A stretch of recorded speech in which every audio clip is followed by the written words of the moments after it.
Ours is a church of doctrines. Doctrines, teachings, lots of doctrines. In the seminary, we would wake up in the morning for class, a class that we called Eat More Dogma. First thing, bright and early in the morning. But all these doctrines, they really matter, and they matter tremendously. Doctrines can help us get to the attitude, the mindset that can help us pass the test. But they are not the test. Doctrines are there to help us move forward in faith, but they are not faith.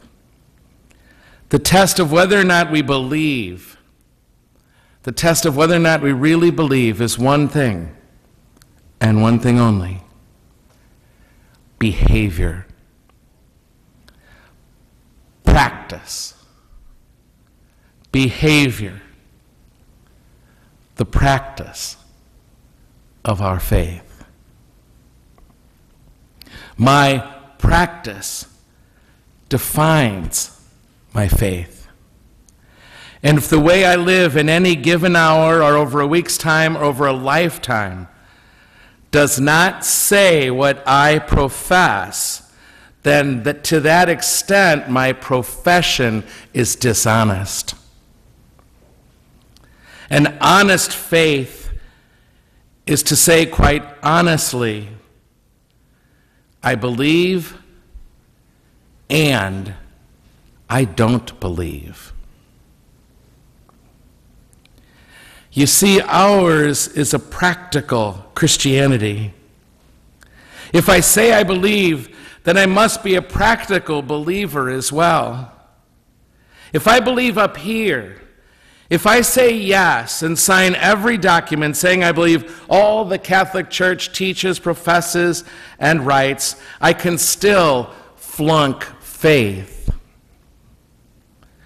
What ultimately defines my faith and yours is my practice.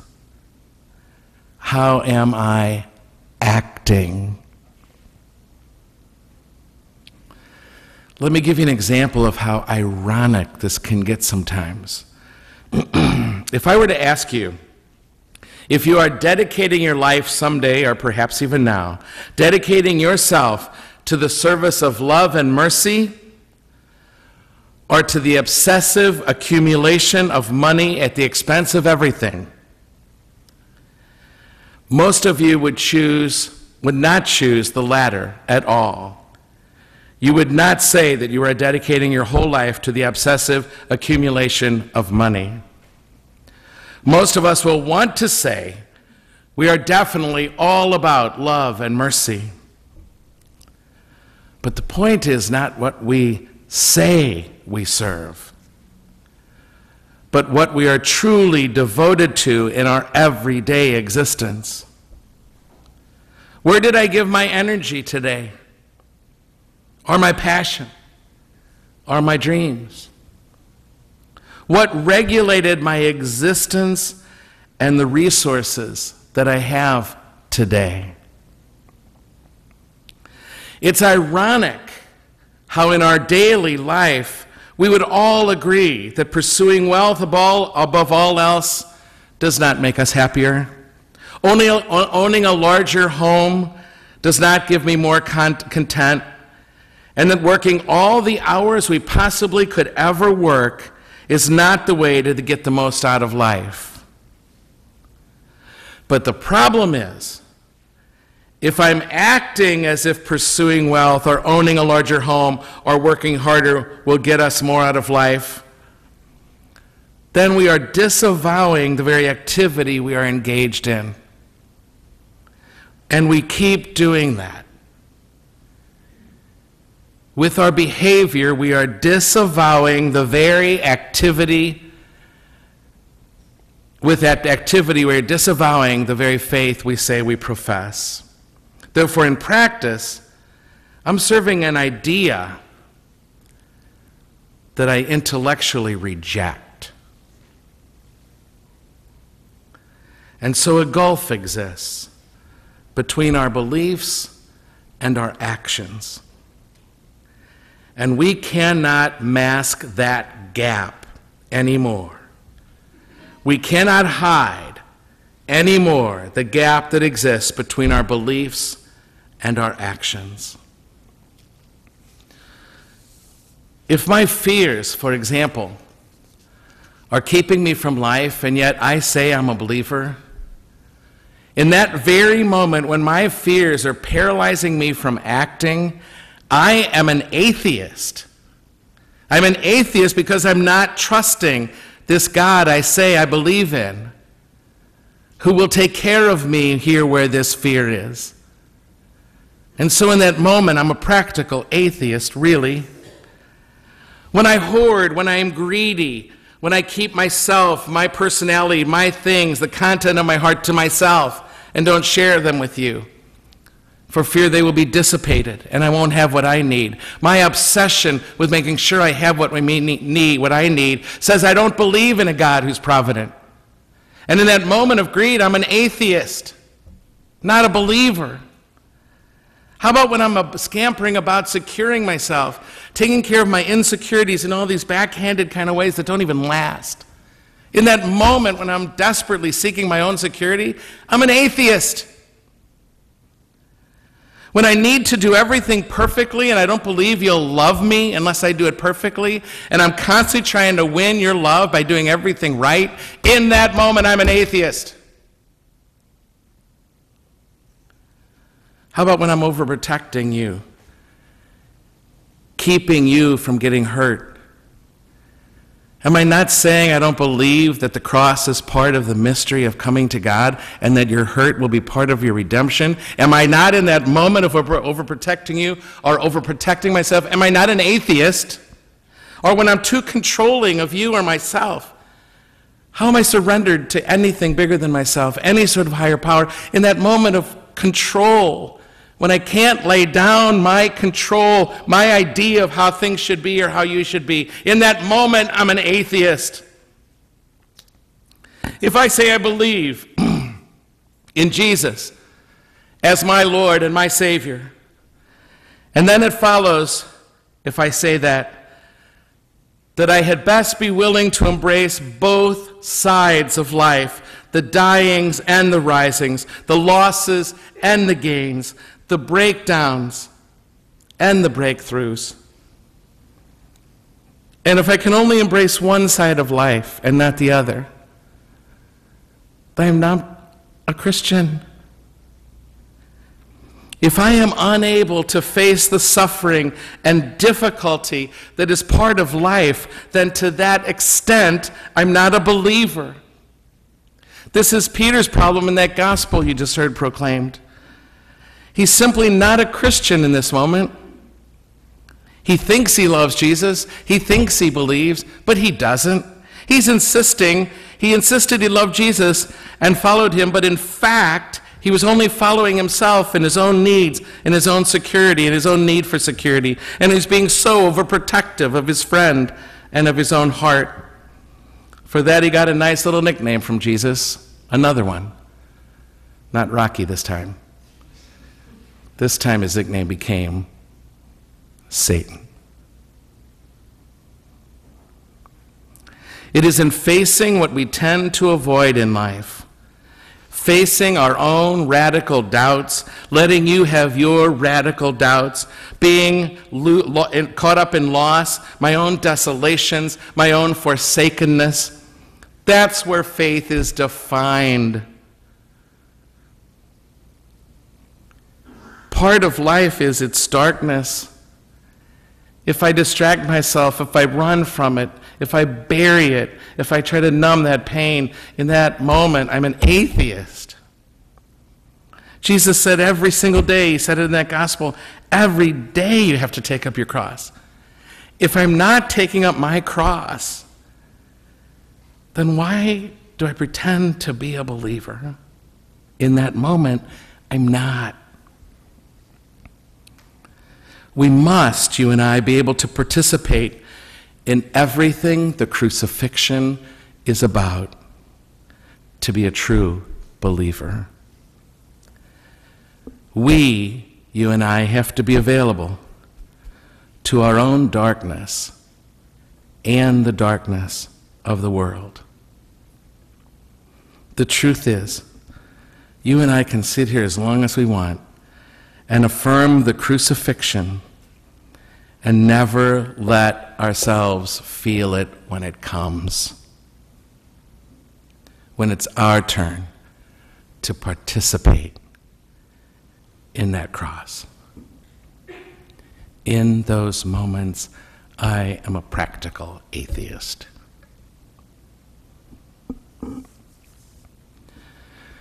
John Wesley, the great theologian, called this the experience of being almost Christian. He said we are all almost Christian.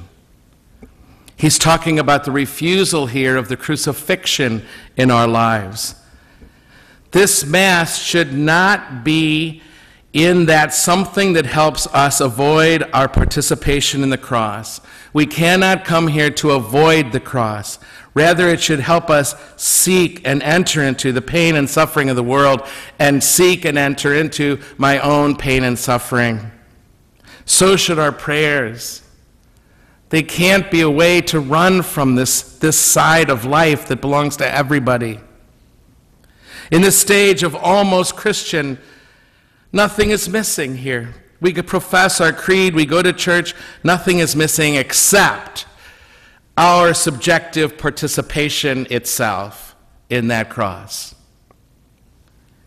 In other words, we have to let ourselves participate in the suffering of the world. We have to participate in the suffering of the world and feel our own pain and the losses as they come. And religion is not here to distract us from the darkness. When that happens, we are actually using God against God.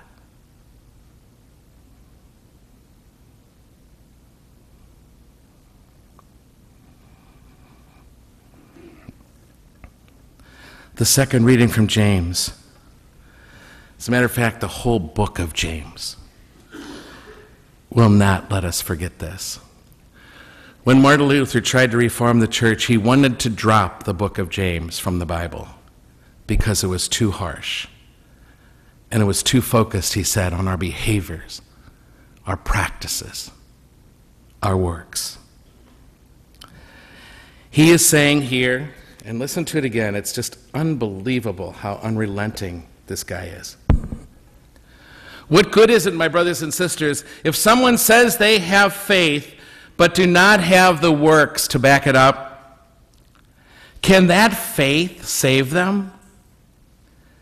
If a brother or sister has nothing to wear and has no food for the day, and one of you says to them, "Go in peace, keep warm and well fed," but you do not give them the necessities of the body, what good is it? So also faith of itself, if it does not have works, it is dead.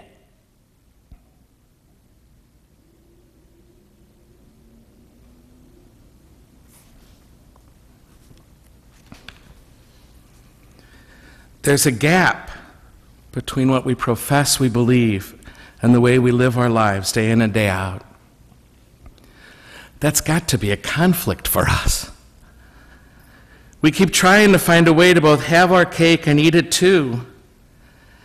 Faith can become the story we tell ourselves to cover the trauma of facing up day in and day out to the reality that in many ways, I'm an atheist. I'm a practicing atheist. And my friends, it's our actions that lay that bare, and lay bare our lack of faith. Our actions will truly show us the master we serve, the master we love. In this way, it is often the people around us who will be better at judging what we really love, what we really believe than we ourselves could ever be, because we're so dang good at hiding from ourselves the truth about ourselves. Peter Rollins put it this way: our practices do not fall short of our beliefs. They are our beliefs.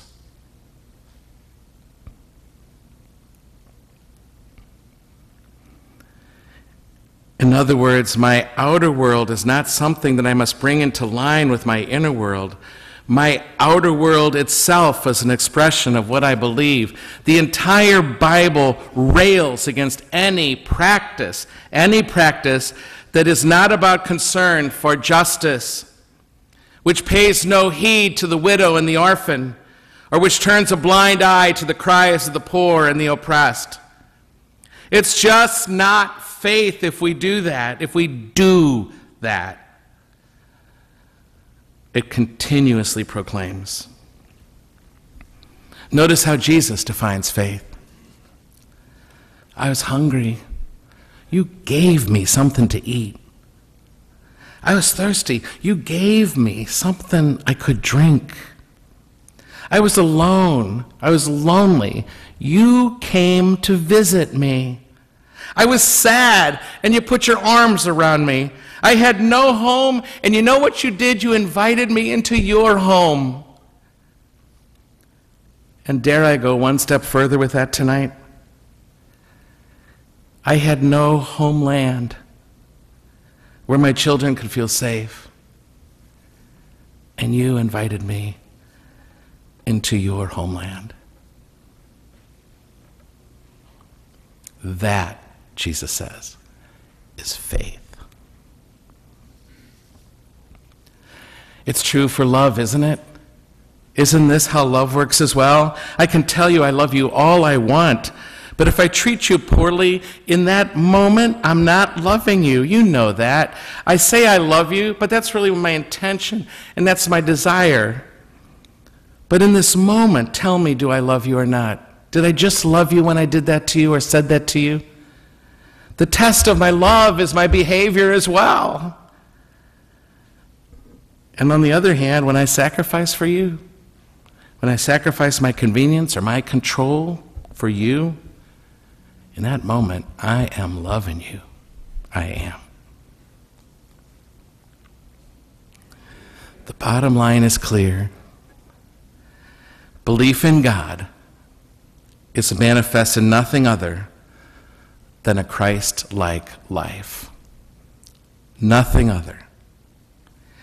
God is affirmed only through a passionate participation in life itself. All of life, both sides of life. I cannot claim I believe in God except as love emanates from me and touches the world through me. I believe in God is nothing but a lie if it is not manifest in our lives. Because you and I only believe insofar as we love.